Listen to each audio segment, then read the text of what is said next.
Olá, galerinha que tá do outro lado aí dessa linha de transmissão, tudo bom? Espero que todos estejam respeitando o distanciamento social estabelecido pelas organizações mundiais de saúde, aí, os decretos governamentais.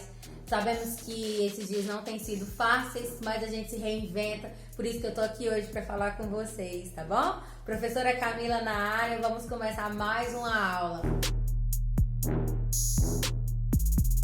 Quando a gente fala em oração, a oração é um tipo de coisa que tem uma estrutura básica e essa estrutura básica ela tem que ser respeitada. A oração é composta de predicado, né, e sujeito, que são chamados os termos essenciais da oração. O que são esses termos essenciais da oração? Significa aquilo que não pode faltar. Outrora, no outro dado momento, eu gosto muito de usar o exemplo de que o ar, por exemplo, e a água para a subsistência do ser humano são termos essenciais, são elementos essenciais para a nossa subsistência aqui na Terra. Então, quando a gente fala em oração, eu até tenho oração sem sujeito, mas eu não tenho oração sem o predicado. Então, quando eu falo em termos essenciais da oração, eu estou falando de coisas que não podem deixar de existir. O sujeito e o predicado. Que termos são esses, né? Quais termos são esses? O que eles fazem, o que eles dizem, o que ele é, né, de fato.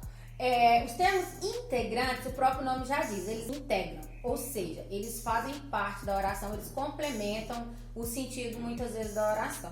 Como eles são integrantes, não são essenciais, eles podem ou não existir. Ah, sim, professor, vai acontecer esse caso. No entanto, quando a gente fala em termos integrantes, são os termos que servem para complementar o sentido de certos verbos ou nomes.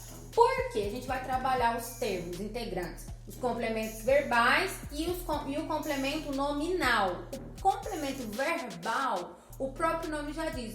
O complemento verbal vai completar o sentido de quê? Do verbo. Por isso que vai ser chamado de complementos verbais. O complemento nominal, por sua vez, vai completar o sentido de nome. Por isso que vai ser chamado de complemento nominal, certo? Os complementos verbais são o objeto direto, OD, e o objeto indireto, OI. O complemento nominal, por sua vez, né, vai ser formado a partir do agente da passiva. Os primeiros completam o sentido do quê? Do verbo. Por isso são chamados complementos verbais. O segundo complementa o nome, ou seja, o complemento nominal. O próprio nome já diz. O objeto direto, que é o OD, só existe porque existe o verbo transitivo direto. O verbo transitivo direto, ele exige ser completado. O que é esse exigir ser completado? Significa que sozinho, às vezes, ele não vai ter tanto sentido. Por isso que ele exige um complemento verbal, que é o chamado objeto direto. O objeto direto, ele completa o sentido do verbo transitivo direto, tá? Aqui vocês têm exemplos, ó. Eles esperavam. Se eu chegar e falar para vocês essa frase, eu gosto muito de usar dessa forma. Eles esperavam. Esperavam o quê? O ônibus. O objeto direto aqui é o ônibus. Por quê? Porque eu estou complementando o sentido do verbo esperável. Porque quem espera, espera alguma coisa, ok? Quem necessita, necessita de alguma coisa. Aqui tem uma dica maravilhosa que eu acho que vai esclarecer muito das atividades. Um método bem prático para determinar o objeto direto é perguntar quem ou que depois do verbo. A quem ou que. Por isso que eu falo assim, ó, ela vendia. Quem vende, vende o quê?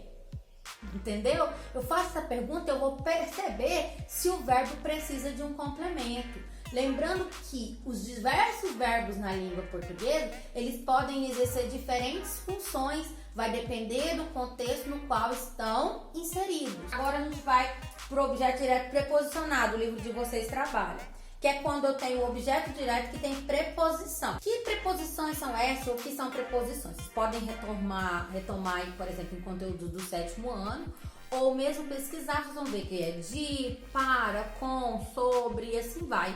Existem várias preposições. No objeto indireto, as preposições são obrigatórias. No objeto direto, elas podem aparecer, mas não são obrigatórias. Aí aqui a gente tem um exemplo. Mesmo não sendo regido de preposição, ou seja, não sendo obrigatório, há casos em que o objeto direto necessita de uma. Aí aqui a gente estabeleceu algumas regras para esses quadros. Quando tem um núcleo de pronomes oblíquos tônicos, o livro de vocês vai falar a relação dos objetos e dos pronomes, tá? Então é bom vocês ficarem atentos a isso. Assim, prejudica-te a ti. Quem prejudica, prejudica a alguém. Perceberam por que precisa da preposição? Na B, quando tem por núcleo substantivos próprios ou referente a pessoas, substantivos próprios tá muito ligado a nomes, tá? Exemplo, amar a Deus sobre todas as coisas. É até uma bela passagem biblística, né, do cristianismo aí.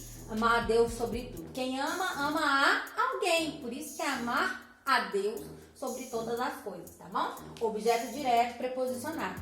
Isso daqui pega muito em questões de concurso, coisa do tipo. Pro oitavo ano não necessariamente vai trabalhar tanto, mas pode ser que em uma outra questão das atividades apareça um objeto direto preposicionado e você pode ficar na dúvida e colocar como objeto indireto.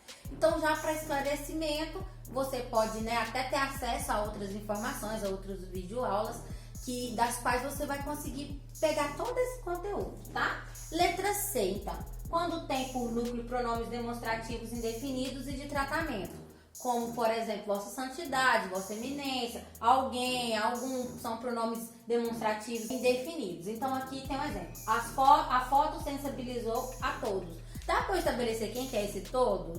Dá. Todos pode ser qualquer um, pode ser eu, você, pode ser todo mundo. Então, vamos lá. 3 regras para quando o objeto direto for preposicionado. Primeira regra, quando o núcleo for pronomes oblíquos tônicos, tá? Tipo ti, mulher, por exemplo. Quando tem um núcleo substantivos próprios ou referente a pessoas. Quando mais ou menos eu estou me referindo a alguém, por exemplo. Lembra muito dessa ideia. E quando tem por núcleo pronomes demonstrativos indefinidos ou de tratamento. Pode ser esses casos dos quais apareça objeto direto preposicionado.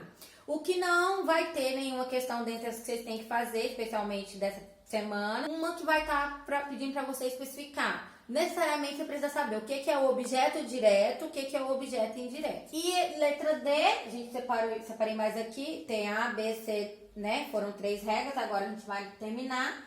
Quando o seu núcleo é um pronome relativo, quem? Então, quando eu tenho como núcleo, ou seja, a palavra principal, o pronome quem. Aí eu também tenho o objeto direto preposicionado, tá? Queremos conhecer o professor a quem admiras tanto. Quem quer conhecer a alguém. A quem, aí eu coloquei um quem aqui. Então, toda vez que eu aparecer como núcleo o pronome relativo quem, também vai ser objeto direto preposicionado. Letra E, quando o objeto direto é a palavra ambos. Ambos, dá para determinar para quem é? Quando eu faço assim por ambos, né? Ambos, ou seja, eu e você, nós dois concordamos com a mesma ideia. Ambos concordam com a mesma ideia. Então, toda vez que aparecer a palavra ambos, a chuva molhou a ambos, ou seja, molhou quem estava nela, todo mundo que estava nela. Objeto direto preposicionado. Quando, para evitar a ambiguidade. O que é a ambiguidade? É duplo sentido. Por exemplo, eu falo assim, fulano ficou com a ciclana. O que você já vai pensar? Geralmente eles vão levar pro lado de namorar, pensar assim, ficou, dá uns beijinhos e tal, mas o ficar é só o ato de ficar. Por exemplo, fique em casa, você tá ficando na sua casa, eu tô ficando na minha casa e cada um tá se curtindo, entendeu? Para evitar a ambiguidade. Ambiguidade é duplo sentido. Convenceu ao pai o filho mais velho. Quem convenceu? Ao pai, porque se eu coloco aqui, convenceu o pai o filho mais velho, aí vai ficar aparecendo aqui que quem convenceu, o filho ou o pai? Perceba que se eu tirar o ao, a frase vai ficar com duplo sentido, tá? Então, convenceu o pai, o filho mais velho. Quem convenceu, o filho ou o pai? Por isso que vai ter ambiguidade se eu não colocar a preposição. Por isso que aqui é o ao que for usado, ok? Quando se quer indicar a ideia de parte ou porção. Beberemos deste vinho. Quem beberemos?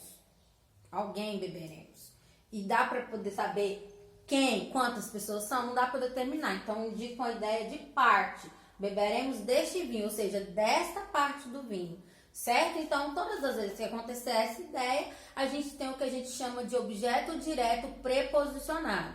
Cuidado para não confundir com o objeto indireto. O objeto indireto, ele sempre vai exigir a preposição. O objeto direto não. Por exemplo, o menino jogou bola. O que o menino jogou? Quem joga, joga alguma coisa, jogou bola. Bola está completando o sentido do verbo jogou, certo? Então, não dá pra eu falar que sempre vai ter preposição. Dá pra falar, menino jogou ou bola, ao bola, pela bola? Não. Então, nem sempre o objeto direto vai exigir preposição. Ele não tem uma regra fixa que estabeleça que ele tem que ter preposição obrigatória. Pode acontecer com todos os casos que eu apresentei para vocês, dele vir preposicionado. Tudo depende do contexto, da frase, como está inserida, tá? Tudo isso é o que você tem que olhar. Agora, quando a gente fala em objeto indireto, né? Até escrevi aqui qual verbo que vai ser utilizado para ter o objeto indireto, o VTI, verbo transitivo indireto, que vai ter o OI. OI é a sigla de objeto indireto, ok, galera? O objeto indireto, ele completa o sentido do verbo transitivo indireto, VTI, como eu acabei de mostrar para vocês. E ele é regido de preposição. O que é ser regido? Significa que ele sempre vai apresentar a preposição. O próprio verbo já exige, tá bom? Então, ser regido é isso. Por exemplo, aqui tem uma frase com a aluna Aline. Eu tenho uma aluna no 8º ano que chama Aline, né? Então, por exemplo, aqui tem uma frase com o nome da Aline. Aline gosta de frutas. Quem gosta, gosta de alguma coisa. Perceba como o próprio verbo já te pede a preposição. Porque quem gosta, gosta de algo. No caso de Aline, gosta de frutas. Eu, por exemplo, gosto de sorvete. Por isso que sou, dona Redonda. Tô brincando, viu, gente? Tô fitness. Não confio em políticos.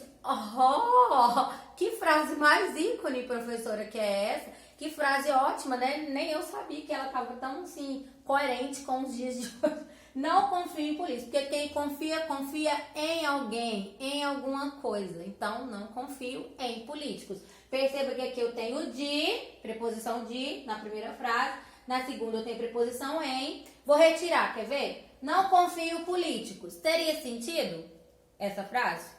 Pensa um pouquinho.